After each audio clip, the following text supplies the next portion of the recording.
My name is Rhea M. Riley. I'm 32, going on 33 years old.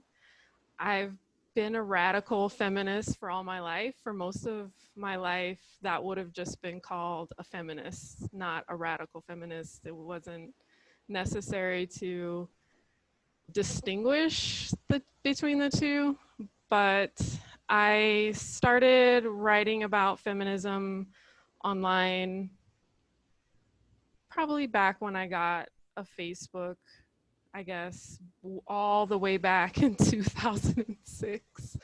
And then I spent some time with other feminists in about 2013. It was around the time I met my husband. So like 2013, 14, 15, those years, I hung around on Facebook in a group of other feminists, but it turned out that it was really a trans controlled cult.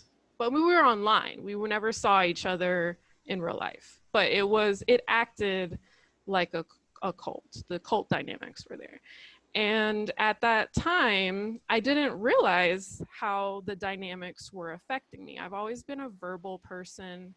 You've seen I like to write, and once I start writing, I just can't stop. I'm pretty good at articulating my views. And what started to happen was I would sit down at the keyboard like I am now, and I would begin to try to write about being a woman, something that I know about really well. Like I can write a lot of words about evolutionary psychology. So you would think it would be very easy for me to write about being a woman, but the words wouldn't come. Like it wouldn't start. I would start to write a sentence and then I would delete it.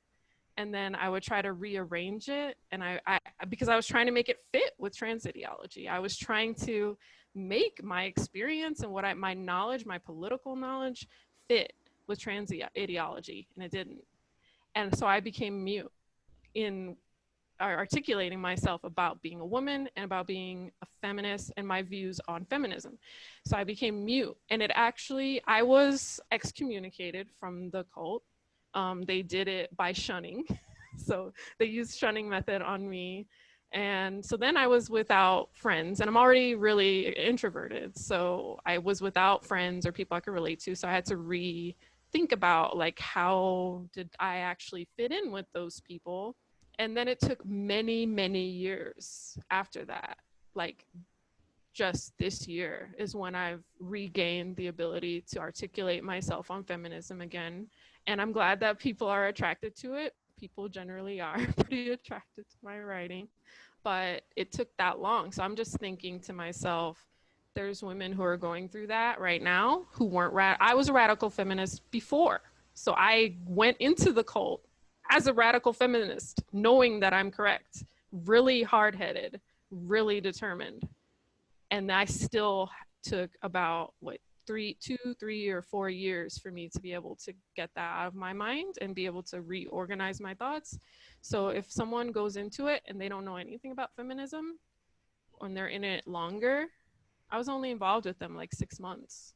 Wow, that 6-month period was enough for you to take years to have to then recalibrate. To recalibrate my brain, to make it work again because of the feelings. That's how I would have never believed it before. I would have never believed cult tactics before. I mean, I did, but it just seemed like, oh, they must have been really weak-minded people, you know? Yes, like we've all watched those like Lifetime remake documentary like, oh, of, they must be just soft-minded people, really yeah, inflexible. yeah, wow. You know, not me, but it did. It happened, and I was watching it happen to myself, but I kept thinking, oh no, don't. It's not a big deal. I'll figure it out. I'll figure it out.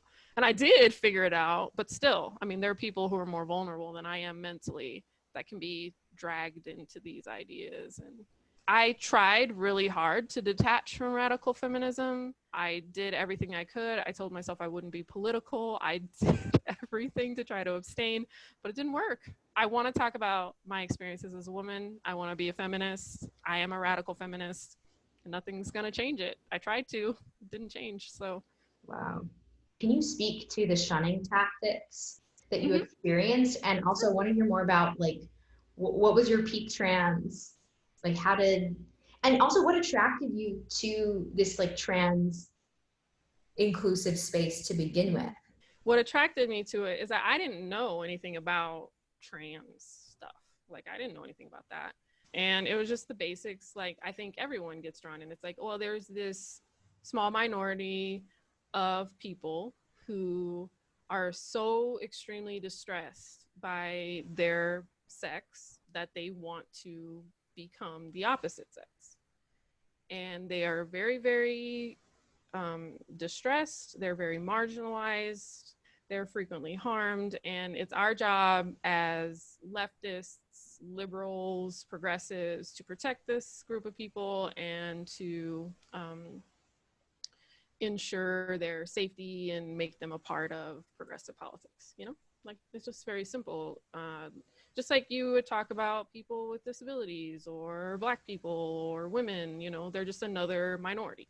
Things have changed. So back then, feminism was like a real politics, like talking about women need abortions rights, women need birth control, women need the right to raise their children in the way they want to, women need the right to be able to use public transportation without being sexually harassed. Like, women's rights was something that you could actually talk about.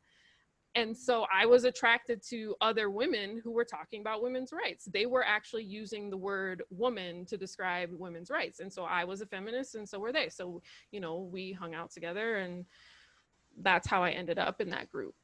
The shunning tactic was actually, it's kind of interesting, but what happened was the leader of our group, which I wouldn't have recognized him as the leader, he was a trans woman. I wouldn't have recognized him as a leader at first, but then it slowly became clear that we were organized into a hierarchy with him at the top.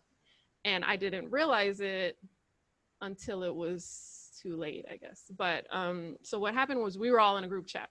Once they had outed me, I guess, as a radical feminist, because when they would talk about radical feminists and TERFs and stuff, I would just wouldn't say anything. I just roll my eyes, because we talked a lot about a lot of things. It wasn't just feminism. We would talk a lot about it. So I just roll my eyes. It's like, that's their view. I'm just not gonna, because I was alone. I was alone as a radical feminist. There's nothing I could do. So it's just like being in a group, any other group where you're a minority political view. You know, you just side eye it. And eventually they had outed me as a radical feminist, and I wasn't changing my mind. I wasn't going to back down. And I mean, you've seen the things that are right. I just say what I have to say, and that's it. And so what he did was he had everyone else stop speaking in the group chat until I left. And so once I realized it was happening, I was like, wow. And then I left, and then they, you know, resumed the group chat. And so that's how they were able to shun me out of the group. And then I just really, you know, I can't be in this group. And it hurt, and it was traumatic, and it was weird. But, you know, other than my inability to articulate my thoughts on feminism, there weren't more like lasting psychological effects. Like, I was able to regroup pretty easily. So, was there any point in your involvement in this group that you believed that men could become women? no, Okay. absolutely not. No. So you were in this space because you saw the fight for trans rights as like somewhat of an extension of feminism? Yeah, I mean, we all had different views about different things. Like, some people in the group were really interested in communism. Some were interested in the conflict between communism and market socialism. Like, you know, there was a lot of different views. Like, I'm also a disability activist. So there's, you know, we talk about disability. We talk about drug use came up a lot, like people who have a substance use disorder and the kind of services that they need. And like, we talk about that. There was a lot of things going on. It was just like, trans was just one of the views. I see. Yeah. And so somehow, if you didn't agree, or you could have dissenting opinions about other topics, but if you didn't buy into trans ideology at some point, like that is what triggered the shunning and the excommunication. So it's like Isn't that that and interesting? that's just like speaks to the power of this thing, that it's the divisiveness, the ability to rip groups apart, friendships, families, sisterhoods, professions. I mean, all of it. Dissenting opinions were welcome and there were debates, but when it came Yeah. to trans, No. unacceptable. Goodbye. Yeah. Wow. What kind of conversations were happening around trans, like in the group? I mean, were they advocating for example, men to compete against women in sports? Like, what were the kind of the conversations that were happening? Were there conversations, or were there more just like declarations? There were very few conversations, but you have to remember back then, things have changed very rapidly. So back then, the main conversation was, should transsexual women, meaning men who have had sexual reassignment surgery, be allowed to use the women's restroom? And that was it. Mm. That was the, It hadn't we gone were to at sports arena. the they just want to pee stage of trans ideology. Right. That's where we were. So there wasn't really a no. I mean, the idea of doing sports and, you know, taking women's places, you And know, in the giving government birth. and things like that, that didn't even come up yet. Wow. The Okay. acceleration has been incredible. So what year was this about? I would say I got married in 2016, and I incidentally met my husband in this group. So um, it had to have been like 2013.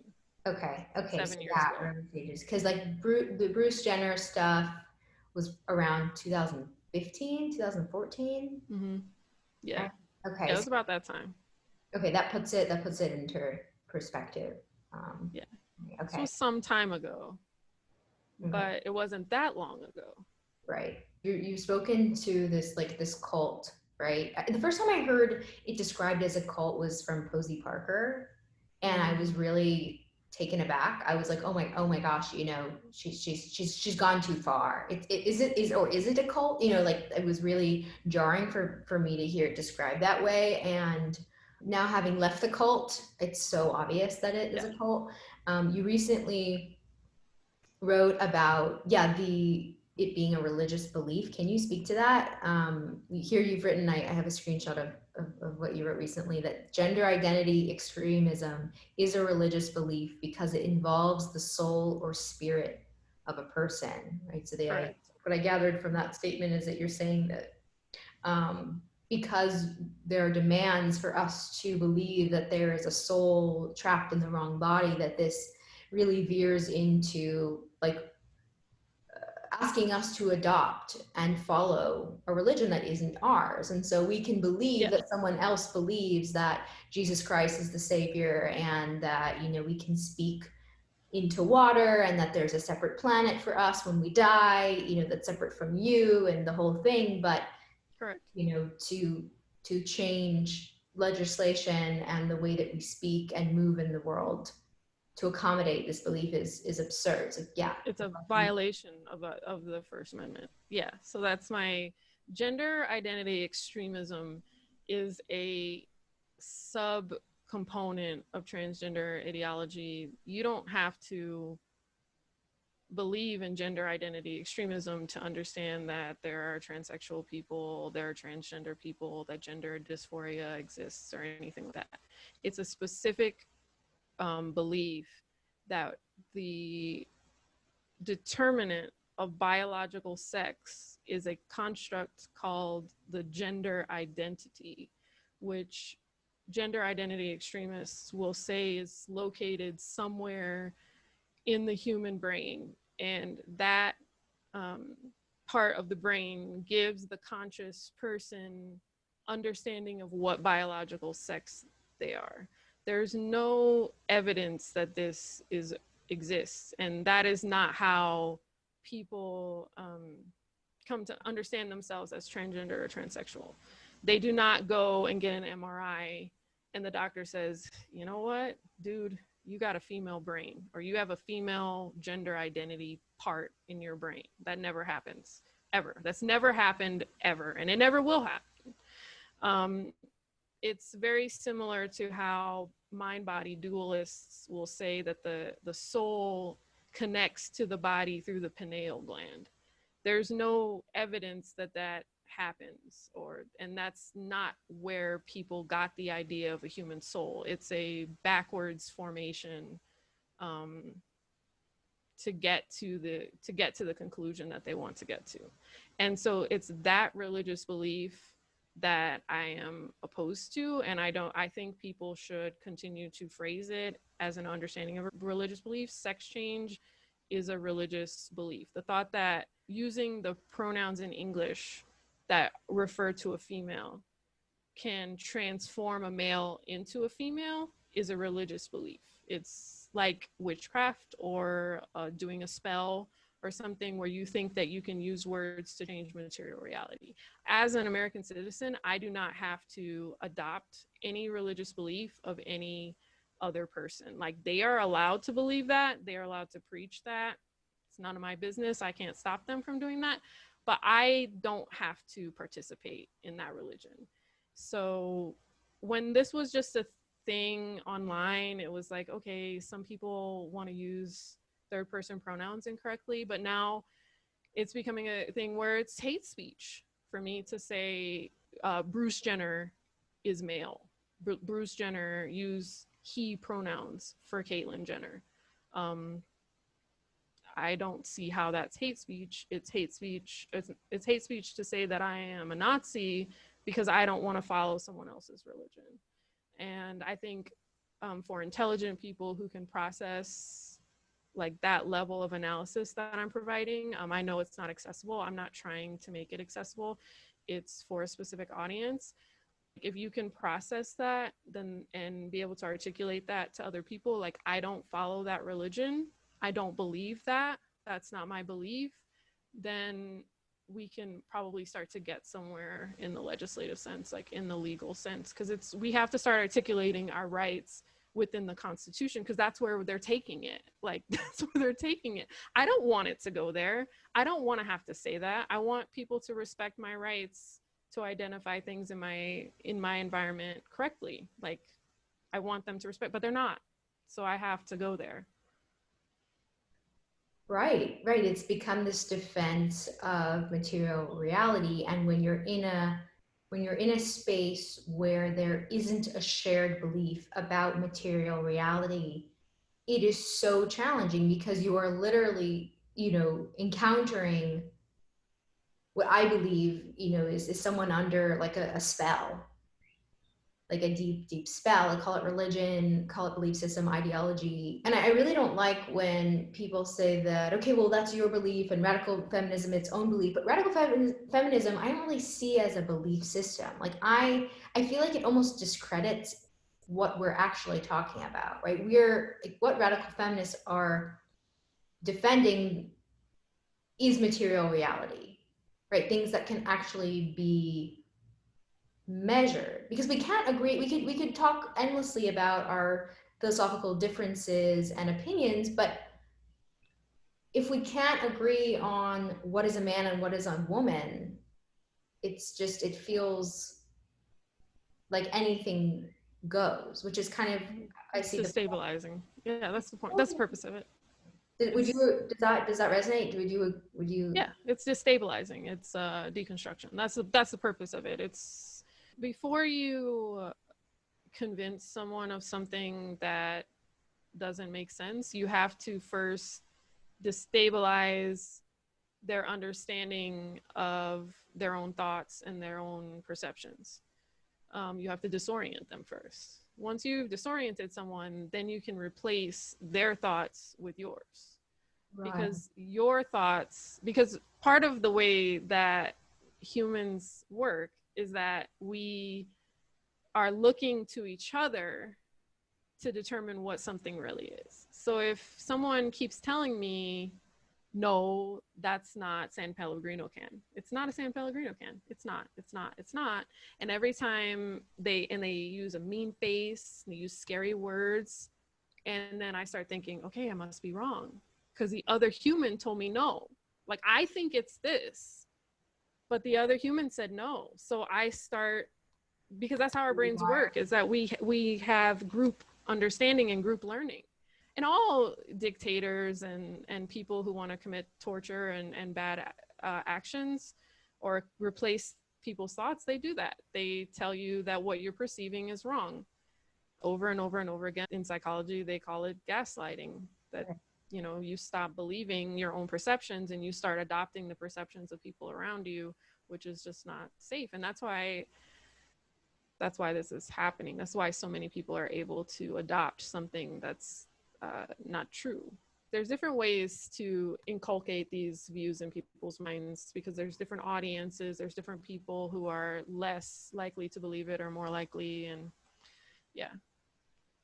So yeah, wow. I know I'm with you. Like I wrote, I wrote in that story about gender identity extremism, I wrote an entire slide that was like, if I use the words man and woman, you have no idea what else I believe in. Anybody of any political bent, whether they hate women, love women, don't really care, know what a woman is. So saying woman is not a political statement. It is now, but it wasn't before, and it will go back the other way to not being a political statement. It's just like using the word sun to refer to the star, tree. You don't know someone's position on forestry or the paper industry by them using the word tree. That doesn't make sense. It's not a political statement. It's just classifying something that we materially experience, which is this tall plant with bark and branches that lives a long time. Like, you know. Yeah, I'm a hypnotist, and so one of the first things you learn when becoming a hypnotist is to reprogram, right, positive intentions in place of negative thoughts or harmful behaviors. You have to do what's called an induction. And an induction technique is administered, is done by creating confusion in the conscious mind. And so this is done a number of ways. This is creating distractions. It can be done by giving the conscious mind a task to do, right? But you're using language, right, to purposely confuse the conscious mind so that it shuts down, right? So that it takes a back seat so that you can access the subconscious mind. And so once the person appears to be in a state of relaxation, that is when you can reprogram. Put in the new thoughts. You know, with the person's consent, the person's coming to me with a set of challenges or issues or whatnot.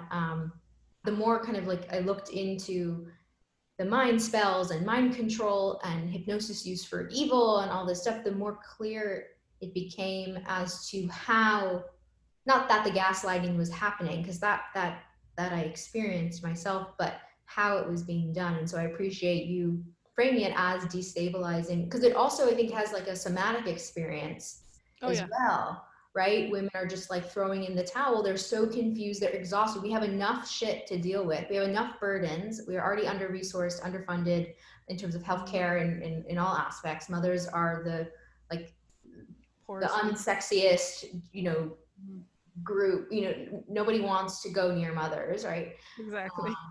So true. And then this. So added on top. Yeah.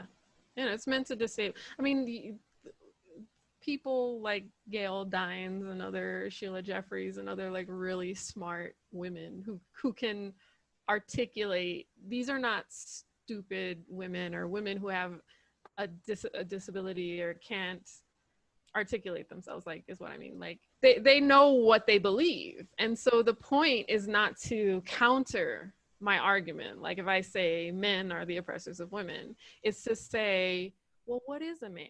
How can you really tell that's a man? How can you be sure? Like there's a stuffed penguin right over my right shoulder. Like, how do you know that's a penguin? How can you really tell?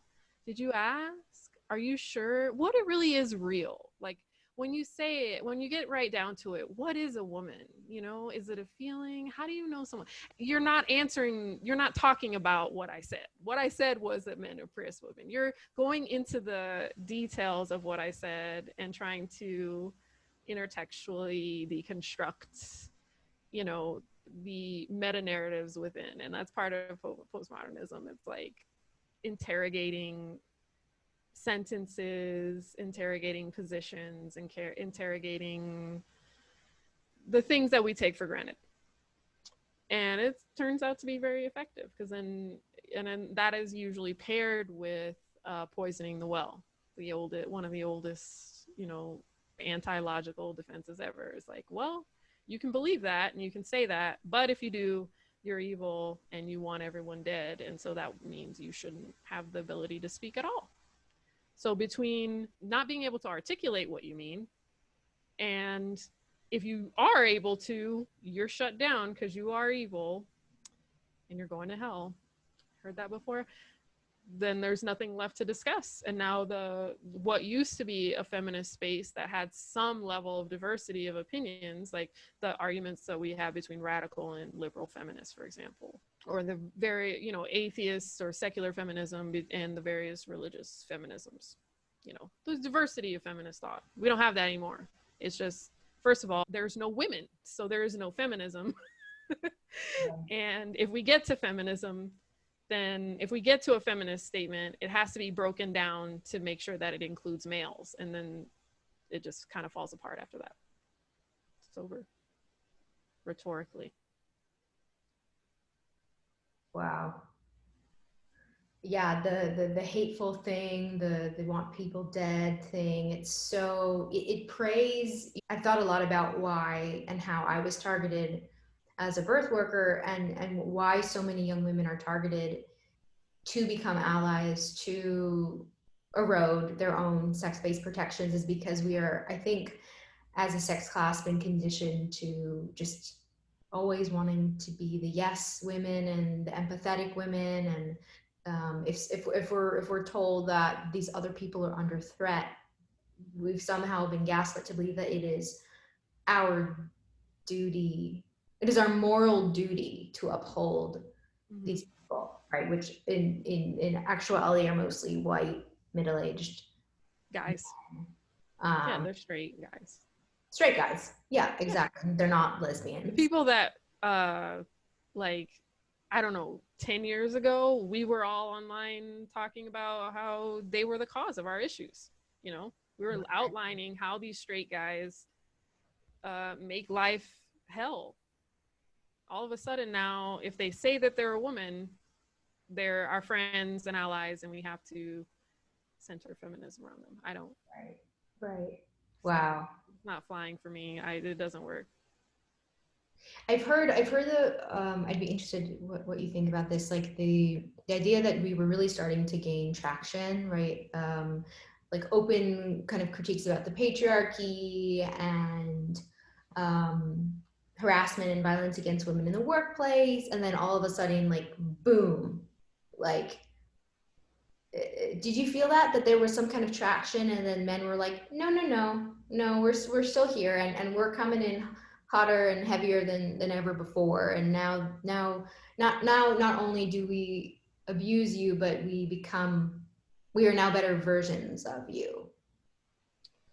Do you think that this has been a response to, there's a were level we on a road to matriarchy ever? I mean, no, like, not in terms of the timing, or is it more of a like transhumanist kind of like converging paths? I'll tell you what I think. I don't think it was any one thing. I think that a lot of in the United States, obviously, I'm not from anywhere else, so I can't speak for any other feminism. We had a lot of social revolutions or social movements that happened in the 1960s. And because, and this is my view, I'm partial to communism, is that all of the things that happened then were gained by capital. So capital was constantly capital is always seeking a way to make money off of whatever we're doing. It doesn't matter what it is. Doesn't matter what the political leaning of it is. Doesn't matter if it's for men or women or children or adults or old people. Doesn't matter. So what happened was that there was capture from capital.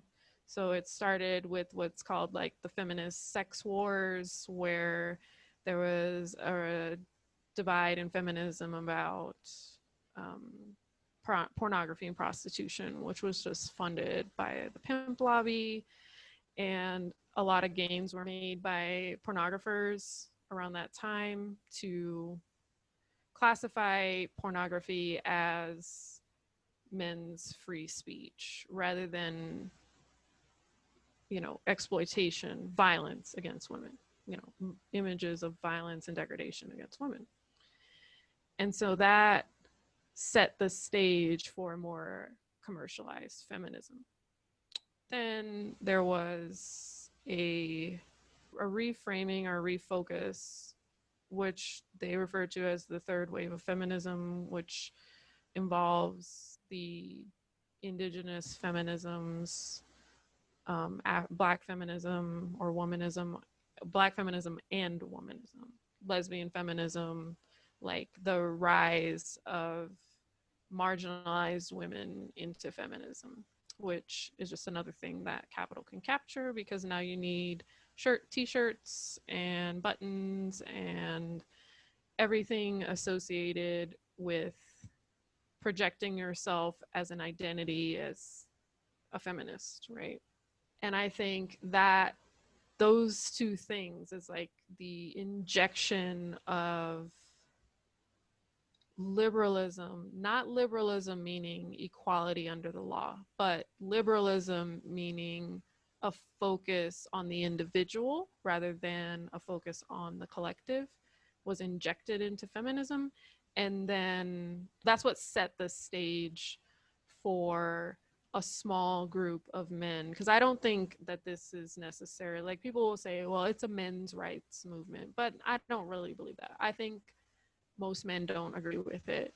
Um, Most men are not going to say that a man wearing a dress is a woman. Like, that's just not a belief that I believe. I don't believe that most men believe that. I think it was more of an issue within feminism, and then the apathy. Men are apathetic to it. They don't really care if women don't have a rape shelter to go to or a domestic violence shelter to go to. Why they didn't care before, so why do they care now? So it's more like men's apathy. And then there's like a handful of men who are helping propel these things, and there are some men who identify as trans who are backing a lot of this stuff with money. But I think the grassroots, ground floor aspect of it is more of the problems that have happened in feminism since it was acquired by capital as a target that have led to this. The original trans rights movement was for transsexuals, for mostly men. It was mostly men, but some women who are so uncomfortable with their sex, which they know is male, that they will do just about anything to be perceived as the opposite sex by everyone. And so they seek out therapies, surgeries, clothing, prosthetics in order to make themselves appear as the opposite sex. Buck Angel is a female example of this. Like, but they know that they're male or female, and they feel like that's wrong.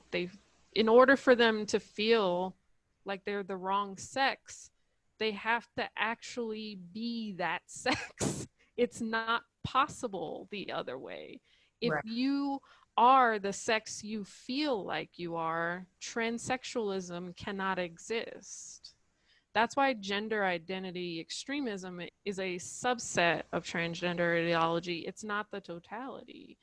And there are men who are sexually aroused by the thought of being a woman, by the thought of being feminine penetrated partners or receptive partners in sex. It seems like it's a rare phenomenon. I don't know a lot about it, but it is there, and women are in danger of these men and their fetish. Right. Men who are sexually aroused by the thought of being in a woman's private space, wearing like trying on women's clothing or clothing that's intended for women, and then leaving it, and then they're aroused by the thought of that woman, an actual woman, putting on the clothing that they soiled or wore. That's not fair. I mean, like, allowing them to practice their fetish in women's spaces is not fair to us. And women will just opt out of public life. Right. If we are, I mean, we're already being assaulted on the basis of just men who don't identify as trans.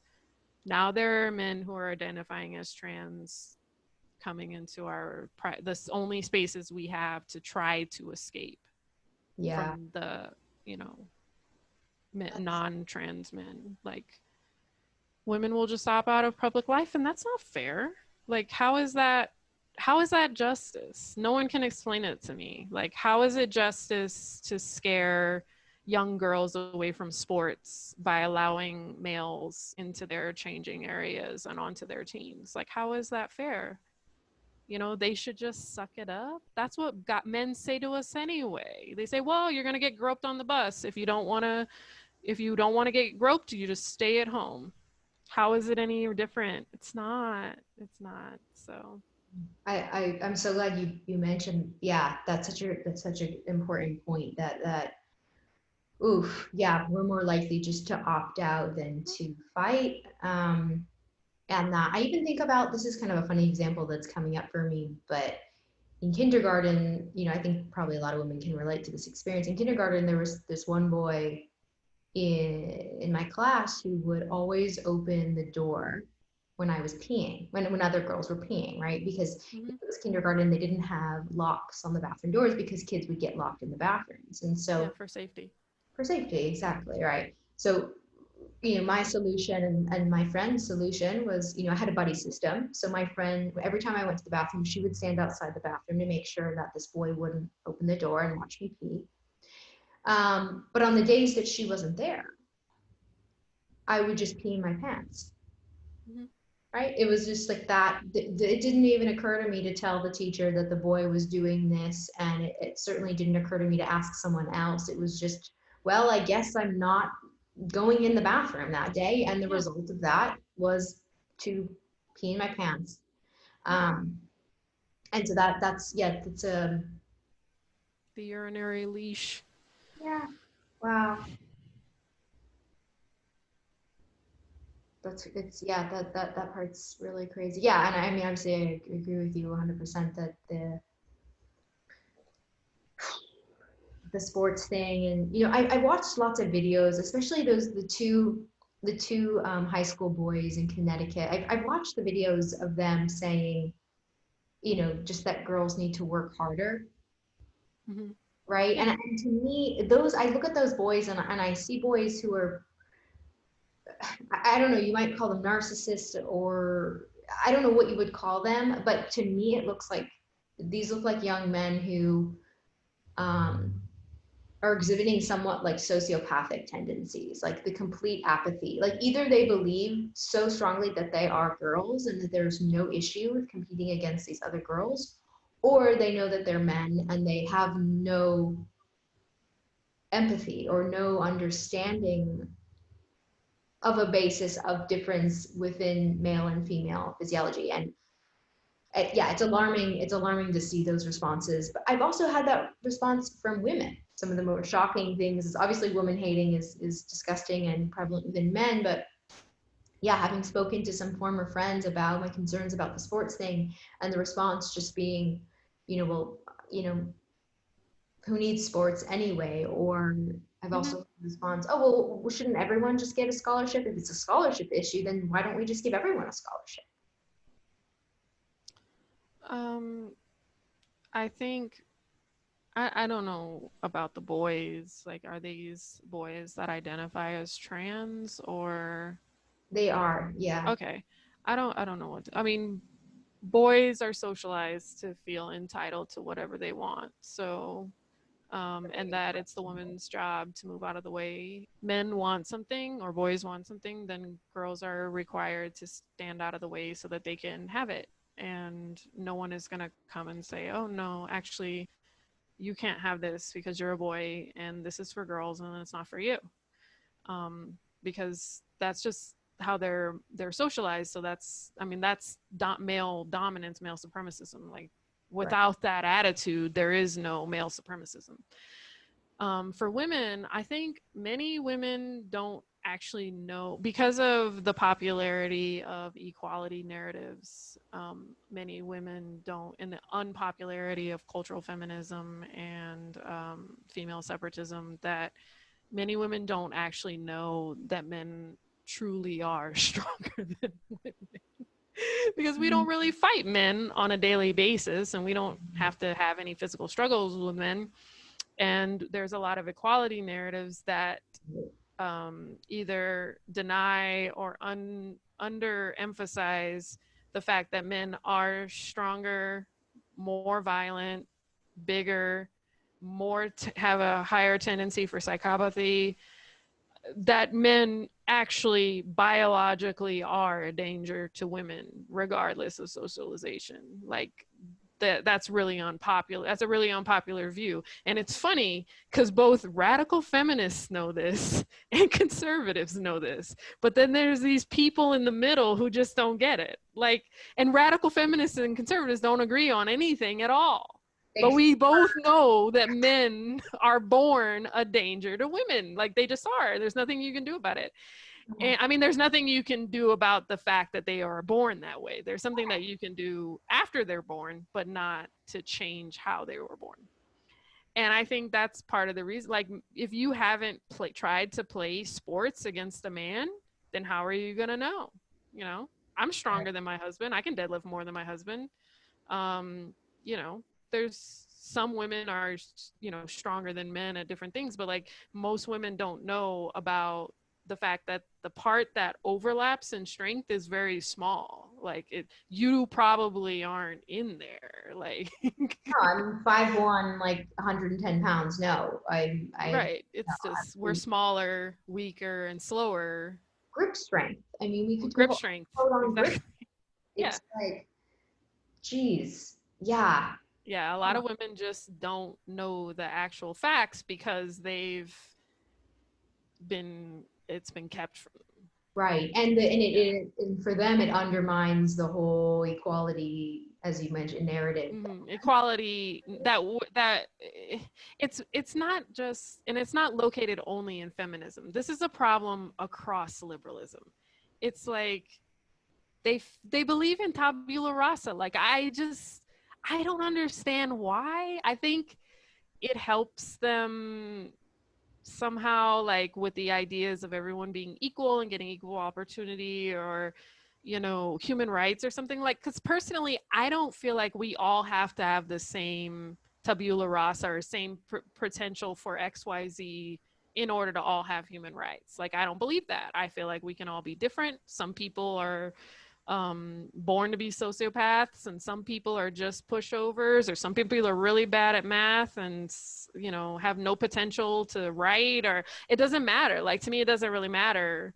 The differences, genetic differences don't really matter. But for liberals, it seems to matter a lot, that we all have to have the exact same genetic potential for XYZ for us to be equal. And they believe in that, and it's leaked into liberal feminism in a way that's dangerous, because I'm standing here as a radical feminist and banging my radical feminist fist, telling them, you know, men are faster than you, they're bigger than you, they commit more violence than you, they will have more sociopathy and psychopathy than you, they are more of a danger. And they're just like, no, women can be so cruel sometimes, you know. Oh my The gosh. girls made fun of me when high school.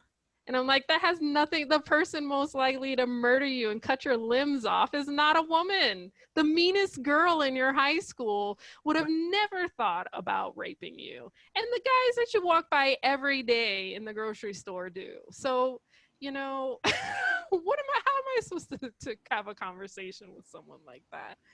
And I think that is what you were talking about. And like women saying, oh, well, who needs sports? You know, of course, who needs sports? Because women don't really, generally don't like sports. And so that's a perfect place for them to slide in. Right. I don't think it's going to work, though, to be honest. I could be proven wrong, but I don't think it's going to work. I mean, they've already reversed the rugby one because they know they're going to get sued. Yeah, what you speak to about men just, I think, being more just apathetic, it's like most men that I encounter do not for a second believe that men can become women and women can be Absolutely not. men, right? But Okay, let me just interject. So I told you my husband was in the same group that I was. He wasn't ejected from the group. He doesn't believe that men can become women or that women can become men. He hmm, doesn't believe that. He never commented on it, but they didn't try to out him as a turf or something like that. Like, it right. just didn't matter. I don't believe the other men in the group believed that either. But I was the one that had to be targeted out because I was a radical feminist and I wasn't gonna change my mind, and no one could talk me out of radical feminism. So Wow. anyway, so go on. I just wanted to point that out. No, I I mean, many people have pointed this out, that it's targeted at women always. absolutely. Men can be the kind of silent, um, I don't know what you call it, bystander. It's not their fight. It's not their fight. Exactly. They have Exactly. nothing to lose. Yep. Even I even sometimes feel a little resentful when I'm talking to men about this, and I'm just like, you have no idea what's going on. They're like, oh wow, no, I really don't have any idea what's going on, and I'm like, yeah, because you don't freaking Yeah. need to. But now that I've told you, I really hope that you speak to your peers about this. But I was talking to a man about this yesterday. Um, the kind of censorship that this just is happening like across the board. I think for men it's just this like little kind of like thing in their chest where they're like, oh, I really wish I could say what I think, but like for us it's like the consequences are so much more severe, right? For a man to speak out, like you said, Costs I mean, nothing. to openly agree with what you were saying and to be included in the group, for me, it seems like, okay, well, they see, your husband, for example, as having inherently more value, so that even to their space, if he considers himself a radical feminist, rejects trans ideology, they can kind of put it aside because he has so much more like value to bring that they can overlook this Hmm. bigoted, hateful Yeah. belief, which it Women doesn't make are any conditioned. sense, because if they actually believe he's a bigot, then they wouldn't want him in the group, which just proves that they just freaking hate women. Yeah, it's women's participation, and I wish, God, if there was any message I could give to any woman, no matter what she believes politically, no matter her stance on feminism, women's participation in public life is conditional. At any time, we can be removed back to the kitchen. Simone de Beauvoir said this: it will take just one crisis to remove every woman back to the kitchen, to where men believe that we belong. Like, our participation is conditional. If you are obeying, if you are repeating the things that you're supposed to be repeating, if you're not making too much of a fuss, if you're fitting into whatever racial narrative, what it doesn't matter what the race is, could be white, black, Hispanic, indigenous, doesn't matter. If you're fitting into the racial narrative, if you're fitting into the sexual orientation narrative, the way that gay men took over lesbians, if you are doing the correct things, you can be included. But if you step out of the box that you're supposed to be in, they will get rid of you with no problem. And they will get rid of all of us, every single one. Like, I just wish I could make women understand that we are a class of people defined by our reproductive biology, whether it's working, not working, used to work, but don't work no more, doesn't matter. We are defined by that. And that the people with the other reproductive biology, that it is men, can remove us back to where we started. And it's conditional. Men's participation in politics is not conditional.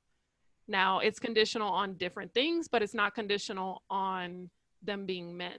Men are supposed to speak. Men are supposed to be leaders. Men are supposed to lead companies. Men are supposed to lead families. And other men recognize men's right to do that and men's position as doing that. Men don't remove a man and replace him with a woman, but they will remove a woman and replace her with a man.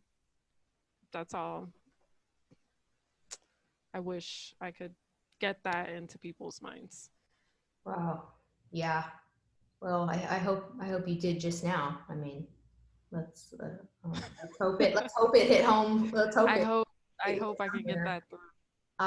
Yeah. This I've heard this from a number of radical feminists, like sisters, friends, that the denial that women have around how much men hate us. It's really, it's so there. It is so, the denial is so strong that I think our fragile standing in the world is somewhat alarming to confront, because we have a Hillary Clinton or Alexandria Cortez. It's like, oh well, we've done that, so we're good, but we're not good. They could disappear her in a second. It wouldn't take but a second to disappear her and replace her with a man. It just takes one crisis of, we don't have money for this, we don't have time for this. Like you had brought up Black Lives Matter. Like, there are people in the streets demanding the abolishment of the police, demanding the abolishment of prisons, and they have no earthly clue that there's another part of Twitter, or another part of Reddit, or another part of men's conversations that they don't see, where they're begging, wishing that that was the case, because women are more conscientious. We police ourselves. We constantly ask ourselves, like, oh, should I be doing this? Probably shouldn't do this. Like, the very slightest threat of social disapproval is enough to keep our behavior under control. So women have no clue how much the carceral system protects them, because the equality thought is like, men are just like women. Women think like men and men think like women, or there's no way that women think and then there's no way that men think. We're all just people and we're just socialized to think different ways.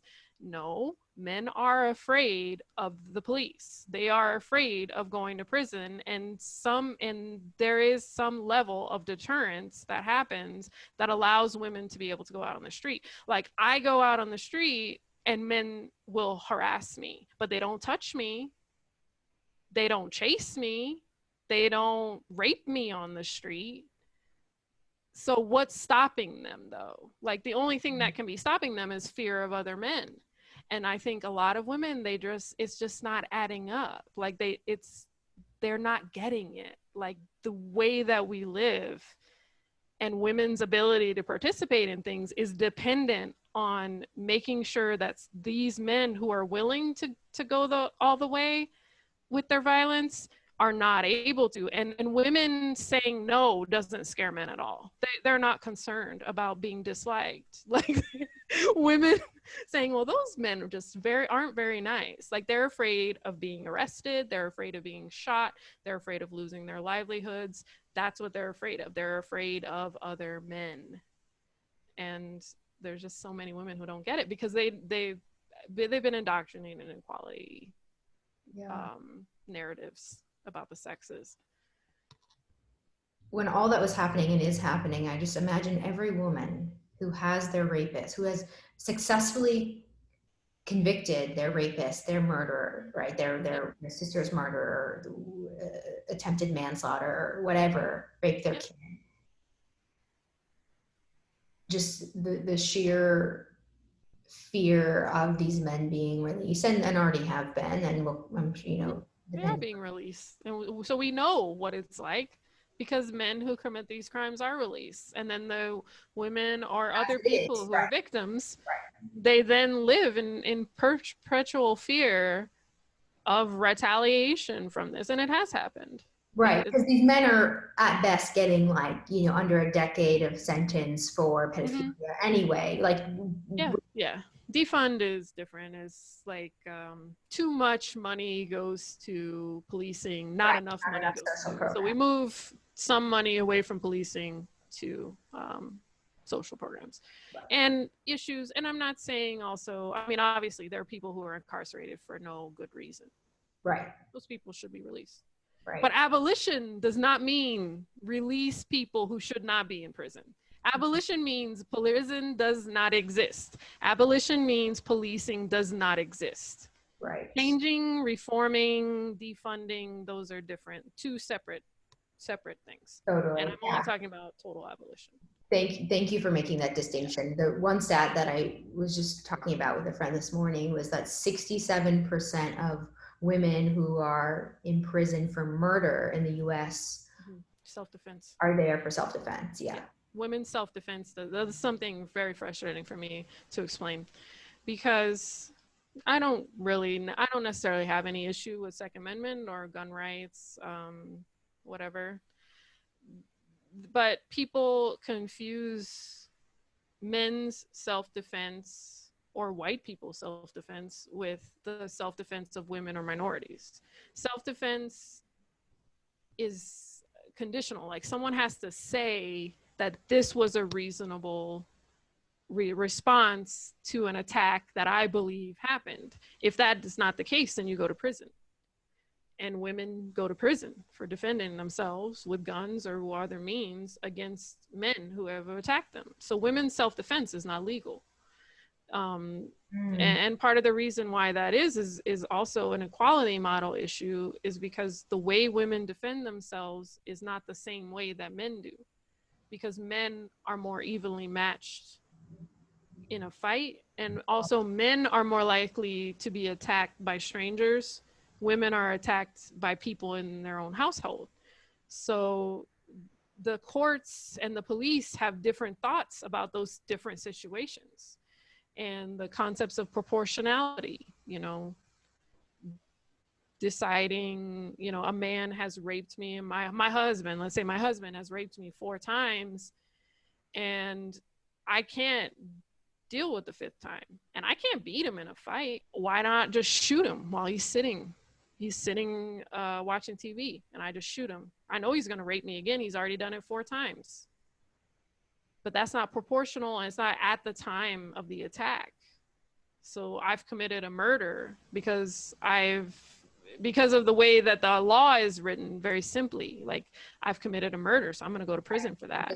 They can show that it was premeditated. Yeah, and maybe they'll take off some years or something like that, but it's not the same thing as if that same man who had raped me had encountered another man who pushed him or something like that, and then he pulled a gun. Like, those two situations are judged differently. People don't think that. They want you to sign up for Second Amendment stuff and go buy a gun. Again, capital. They want you to go buy a gun. They know capital doesn't care. They'll buy you a gun. They'll sell you a gun. They'll sell you the Ammo. armor, to protect yourself from the same gun. If you hadn't sold the gun in the first place, what would you need the vest for? You don't need the vest.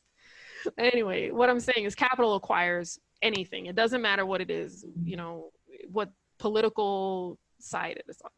But the point is, people want you to sign up for the NRA or something like that, and they say, well, women need guns to defend themselves. And I always ask them back, like, you say I need this gun to defend myself. So when I shoot my husband with this gun, because he's the man who's most likely to rape me, he's the one man most likely to kill me, to assault me, he is the danger in my life, is my husband.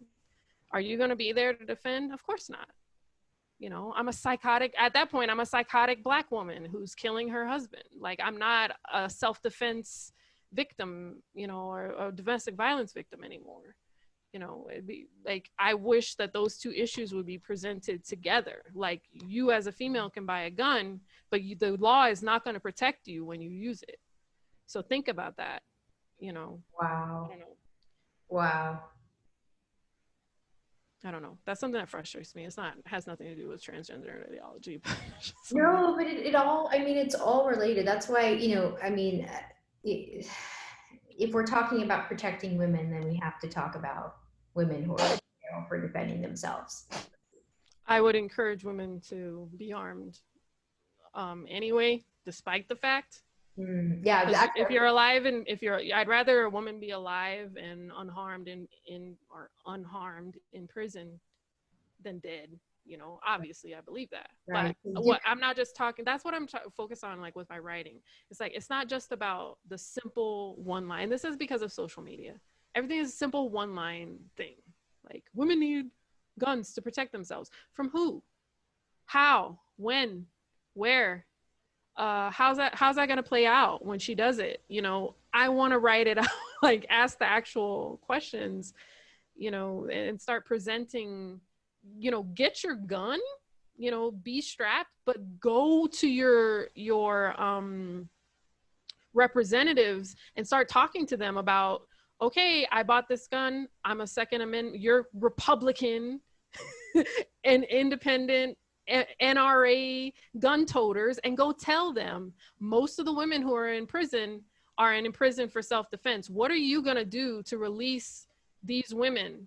What are you doing? If I have to use this gun against a man that I know, how are you going to use the law to protect me? You know, to say that I had the right to use it.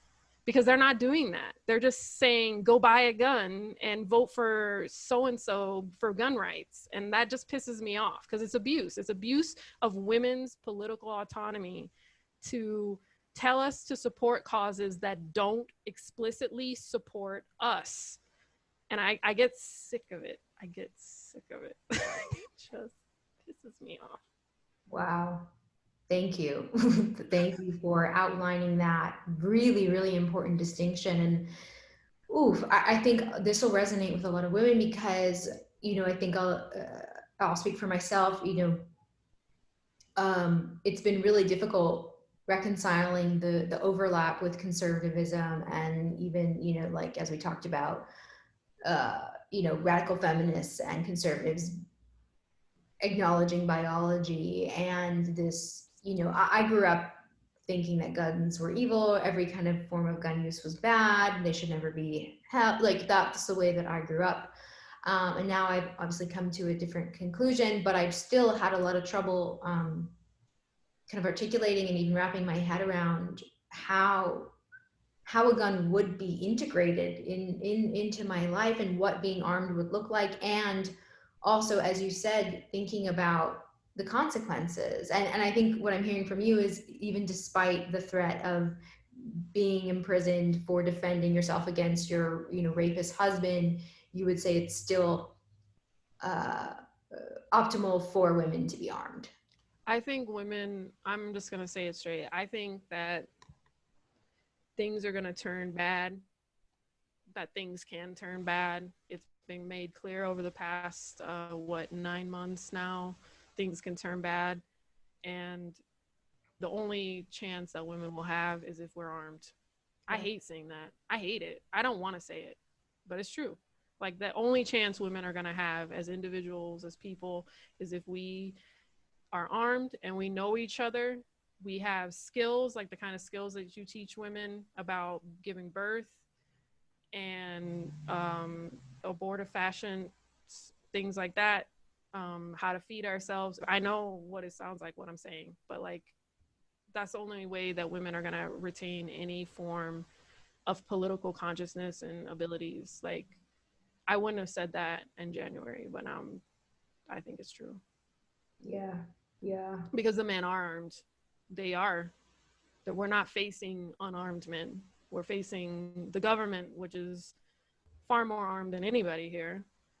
And then we're facing a very large, patriarchally minded, well-armed contingent of men, and another contingent of men who don't believe women exist. They're not as armed and they're not as tough guy image, but they don't believe women exist.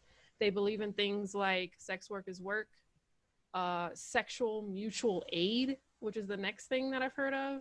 They believe in the sexual mutual aid. You haven't heard that? I heard that. Something from Twitter about sexual mutual aid. which I assume mutual aid is a concept within anarchism, is that we provide each other with, if I have excess things, I share with my fellow anarchists, the people around me. It's Just like a sexual barter system? Yeah, prostitution. Oh, okay. Just not Yeah, money. Okay. not money, but Like you give me ammo sexuality. and I give you a blowjob. Yeah, prostitution. So those men have views that are just as misogynistic as the other group. So literally the only thing women can do is to network, develop class consciousness, network, have skills, and the ability to get out of situation or rescue women from situations like that and defend whatever territory that we can obtain. Like, that's all we have.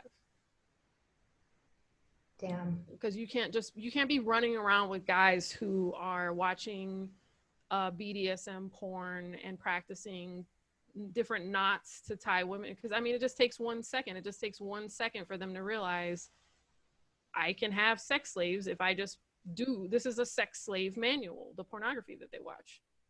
They think that they're liberal and that they believe in feminism, but they don't. They believe in male liberation. I don't even know what to call it, what they believe. They believe in all the same misogynistic beliefs, but they believe it in a disorganized way, like a public way, rather than a private way where, a man on the other side will want me to be his wife and produce children for him or something like that. These men don't necessarily want me to be their wife. They just want to have me tied up with different types of knots and different ball gags and stuff so that they can use my orifices. The only thing you can do is shoot those guys. What the fuck else are you gonna do? Try to explain to them? Like, I've been trying to explain. They already have a name for it. Your thesis? Yeah, and that's the only reason why I say that. I don't believe in a violent culture. I believe in nonviolence as a political practice. But there comes a time where your existence is on the line and you either have to decide you're going to exist or they are. And that's it. I mean, it's a sobering reminder. I think this is the message that women need to hear. It's we can't really afford to be in the abstract anymore. I mean, it sucks because I'm a thinker. I like writing and thinking and being left alone. Like, I'm not the one out there marching or tipping over cop cars or nothing like that. I'm just a thinker. But thinking is a privilege of peace. Yeah. So yeah. I hate saying these things to you. I do. I want to tell you. I don't want to say it to you. No, I care about you, and I know these types of words can hurt people, and I don't. But I'm just telling you the truth as I see it. This is love. This is love. This is not. Okay. It doesn't hurt. I mean, it's sad, but it's reality. And what we've been talking about in the group series that I'm doing is tough love. Loving rough. However you want to call it. It's like, this is what is going to help us as a sex class. Like, pretending. I hope so. At least entertaining that this could be the outcome, really laying out the options, because right now the options are not laid out for women to take. I agree. I wish there was more of that. There's not a lot of straight talk in feminism. It's a lot of baloney, bullshit, whatever kind of stuff. And I'm a straight talker. I try to talk straight about, if I know the facts about something, I get the facts and I try to lay it out straight. If I can't lay it out straight, I don't know enough, I try not to say anything. And let other people tell me what it is. And I'm just saying, like, as I see it, I think it would be a good idea for women to be armed, to be trained, no matter how they obtain the training, doesn't matter. Doesn't matter who you get it from, just get it and know in their minds some women that they could get with to, protect themselves and gain territory for themselves. After the things that I've seen these last few months. And I wouldn't have said that before because, I like resistance to being armed. I wasn't necessarily raised like the way you were. Like, my parents are from a rural area, so gun ownership was just like a normal part of life. And I was never necessarily opposed to it. Like, I don't really want to be walking around strapped all the time because I just feel like So many people died to make this a peaceful place, to make this a place, the United States of America, you know, a country that we say is of dreams. Why do I want to walk in my own neighborhood strapped to kill my neighbor, to kill my husband, the man that I married? I don't want that. I don't want that. I don't preach that. But, you know, sometimes other people deliver something on your door that you have no choice. You know, you get put in a situation and you have no choice. I don't believe in interpersonal violence as a solution. You know, I No. don't. This conversation, even that we're coming to this, just highlights the kind of desperation. This is the point that the That's exactly what it is. Desperation. And one of the things I do say, I have said frequently, especially when I'm talking about the conflict between radicalism and liberalism, if you understand what I mean, like classical liberalism, the belief that we can all have different belief systems and different religions, come from different places, and be equal under the law and live our respective lives according to our own, you know, within reason, to our own morality. The only way to make peace is for that to be true. So everyone has to actually be treated equally under the law and have the protection of the law for there to be peace. Otherwise, there will be intergroup conflict, as some people feel like they're not represented under the law well enough, and other people feel like the other group has gained too many rights or something like that. If people are not actually treated equally under the law, there will be intergroup conflict, which is actually intergroup conflict, but it's intergroup conflict because we're all Americans. Something that's not happening is like the pressure is not being put on classical liberals to actually defend their position. Are they really out there advocating for accurate representations of history? You know, they get really angry if you knock over a statue of Columbus, but you have to remember the people that knock over the statue of Columbus were taught lies about Columbus. They weren't told the truth, the whole truth about what he did and how this part of the world was achieved, the achievements of Western civilization. The truth was not told. And so they're angry about being lied to. So the only way you can prevent things like that is by just telling the truth. Like, you have to tell the truth. And if the truth is not good, you may have to make reparations. Like, you may have to say, we will give up something on our side to make it better for you because we did take something from you. And that's community healing, that's coming together as a nation. But something has to actually be sacrificed. If when we take the account, there's a balance, there's something that was not evenly distributed, like that has to be done. And it just frustrates me so much because the concept of liberalism is beautiful. Like, it's a beautiful thought of having freedom and the protection of the group at the same time. It's a beautiful utopian kind of a thought. So why don't they put more effort into it? I don't know. It's just frustrating to me. And I feel like what I feel like is radicals don't turn around enough and look at classical liberals like and say, if you really believe this, if you really believe we can all live equally under the law, then what are you doing to make sure that the law is adjudicated fairly? Are you counting?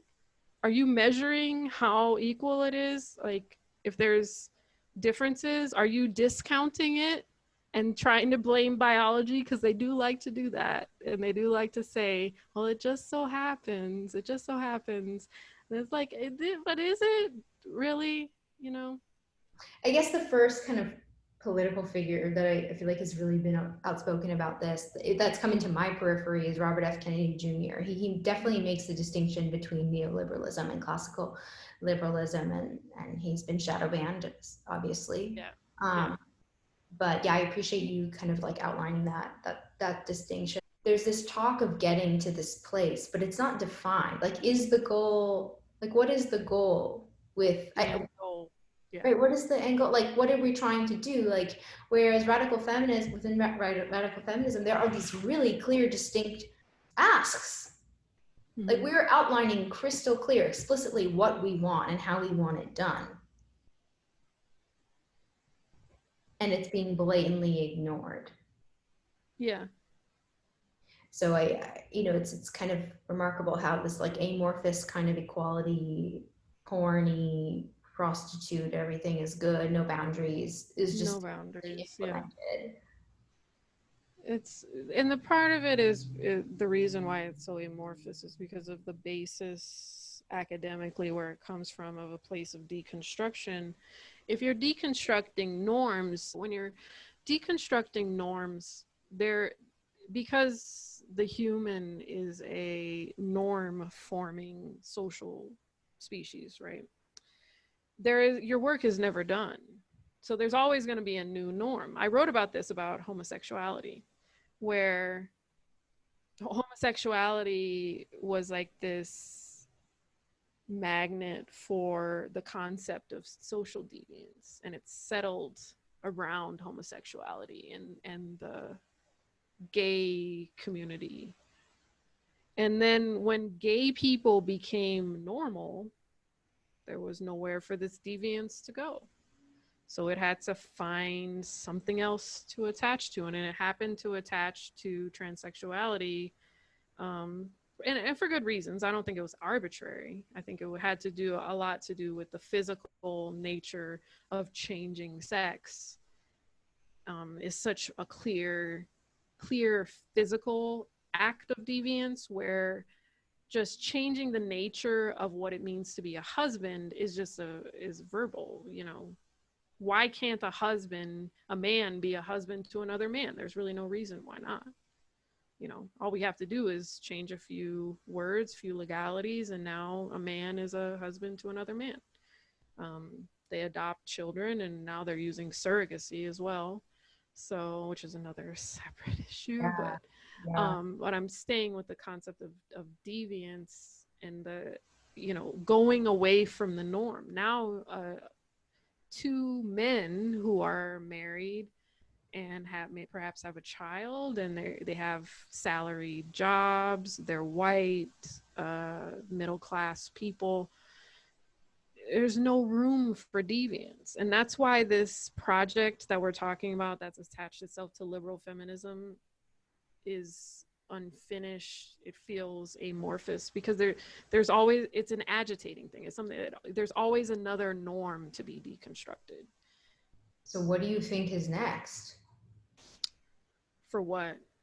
Like, let's say, I mean, let's Like, assume that like if we were to say transgenderism has been normalized, that enough people in the world, let's say maybe it's like next year, enough people in the world believe, hopefully this doesn't happen. I actually don't think this is going to happen, but let's say we brainwash enough people to believe that men can become women and women can become men. Like, then what, like, is it pedophilia? Is it, I mean, the age of consent? oh, you mean like what norm is next for them to go to?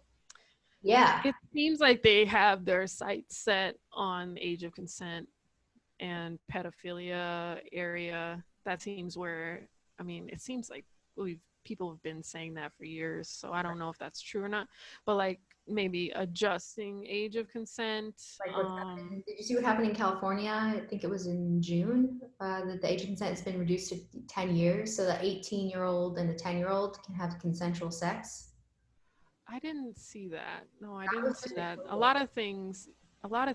There was something else I did see come out of California, which had to do with sex offender reporting, but I think that was like different people misinterpreted the law or something like that. But no, I didn't know that. I think that those things are nearing, and I think there's going to be eventually transracialism.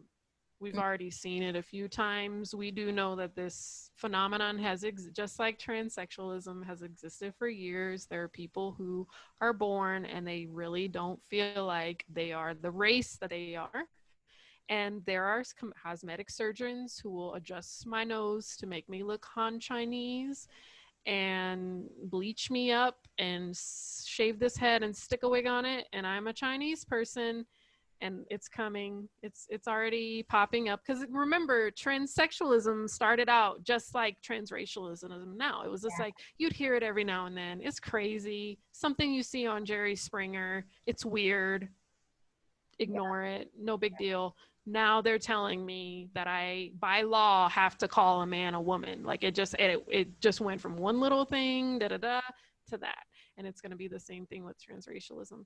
These age of consent things, I feel like it's a long time coming, because it doesn't really have to do with homosexuality. It doesn't have to do with transgenderism. Like it has to do with men's sexual preferences for children. Yeah. And which has always existed, and it's been dealt with in different ways in different cultures across time, and we may have some type of a shift around that. It's not like suddenly, it's not the same as with transsexualism, where there's procedures or something involved with it, or like something that people don't really want to understand is that we already accept pedophilia. When a man is sexually interested in a teenager, we have different ways of rationalizing it by talking about her body or like what level of maturity she's at. Like the common thing that people will say that's coming up is like, Uncle Randy, you change your shorts for Uncle Randy. Change your shorts for Uncle Randy is just pedophilia. But we've all lived that. My mom was like that too. It was just like, there's men in the house, you need to change your clothes, when I was 11 years old. Like we've all always known that men have a sexual preference for really young girls that are not at the age of consent.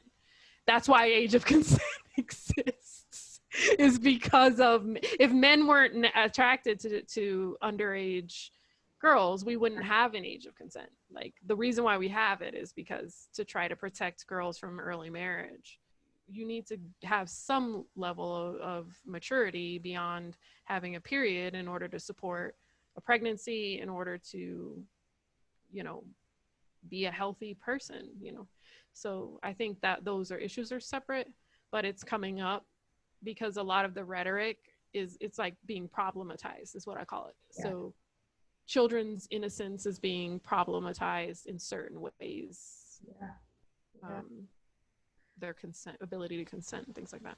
I want to speak to transracialism. So I went to an art school, and my senior thesis was about transhumanism and transracialism. So like this utopia, right, where you could go to a store and there'd be a menu and you could choose purple, green, yellow, things that I had read about in like sci-fi books, right? And so it's so interesting, because had I done that kind of project now in 2020, like I think I would have been like expelled.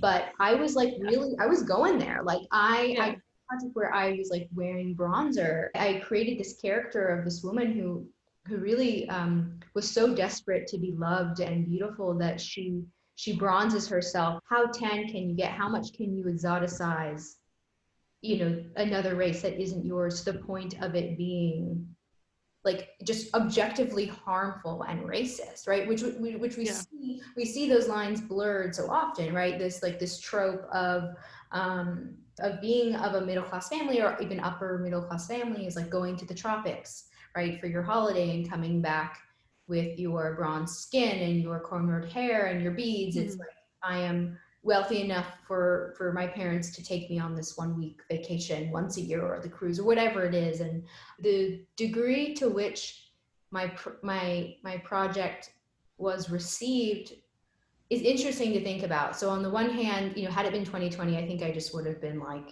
put in, just like completely canceled. On the other hand, like the amount of apathy that like I received as well is worrisome, because I was talking about really scary shit. And like, I wasn't claiming to be like a Rachel Dolezal. Like I wasn't saying, hey guys, like I'm really born in the wrong body and this is who I am. Right. So, but this romanticizing this world where we could be anything we want to be, just is totally laying the foundation for dissociation and self-harm and a complete eradication of just material reality and history and all these things. And it just blows my mind that that is so unacceptable. Like Rachel Dolezal, and I did a whole project on her too, but like that whole thing is just so socially unacceptable. Maybe it just proves again the point that women truly are the most hated beyond anyone. I don't know. I don't know what it proves that we can get away, that men can get away with the gender bullshit, but the transracialism stuff is still taboo. Is it, maybe I would say still taboo? I mean, we have the Michael Sure, Jacksons, we have, it's absolutely taboo. It's absolutely taboo. I think it's interesting because it's a philosophical issue, like transhumanism and gender identity extremism, religious belief go together because it's about the vision of the self within and being able to speak words and do processes to make yourself in the image of your mind. So I see myself as 5'11" with very fair skin and green eyes and straight purple hair that goes down to my feet. And I can step into this machine that reads what I see myself as. Mind now has escaped its prison and now it is physical. I have, from my mind, I have made myself in my own image. Like, it's a powerful and terrifying belief that's dangerous to the individual because it's seeking a desire like to escape the self. And it's something that's explored in psychology or in philosophy all the time, is like the desire to escape what you are. White people traveling to other lands where they escape their identity as a white person located very firmly in their culture, respective culture, and they go to a new culture where they can form a new identity because they're unbound by the cultural signifiers of where they belong. There's also trans-speciesism, people who feel like very strongly trans-abled. We don't like to talk about it. These people exist. They feel very strongly that they are an amputee, that their leg does not belong there, and they want it cut off. They will cut off their own hands. They will cut off their own feet. They will do things to their bodies, to what I would refer to as a mutilation of their own body in order to actualize their thought of what they look like. The other trans people don't want to talk about that. They don't want to talk about it at all. And then also the relation of transgenderism to eating disorders, where the mind has a thought, I don't want breasts. If I eat, I will grow breasts. I don't like my masculine body shape. If I don't eat, I won't develop the muscles. So the brain or the mind says an image or gives an image, and then it is actualized by the behavior of the person.